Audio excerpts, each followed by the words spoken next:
বিপদ কখনো বলে আসে না, কারণ দিব্যি আমি সন্ধেবেলায় খুব ভালোভাবেই আমার হাজব্যান্ড আলু কেটে দিচ্ছে, আমি সেগুলো নিয়ে মানে রান্না করব বলে মা আটা মাখছে, রুটি রুটি করবো।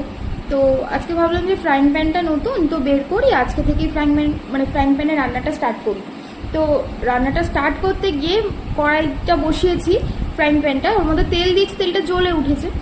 এবার তাড়াহুড়ো করে কি করবো, আলুটা দিতে গেছি, এদিকে ফোন হাতে রয়েছে যেহেতু ভিডিও করছিলাম, তা সঙ্গে সঙ্গে তেলটা এমনভাবে ছিটে আসলো, এই দেখো মুখের মধ্যে এই একটা ফোসকা পড়ে গেল, এই যে হাতেও অনেক জায়গায় পড়েছে, এই যে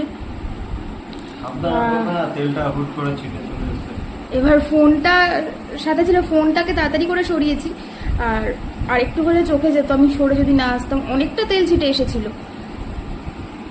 কতটা বোঝা যাচ্ছে জানি না।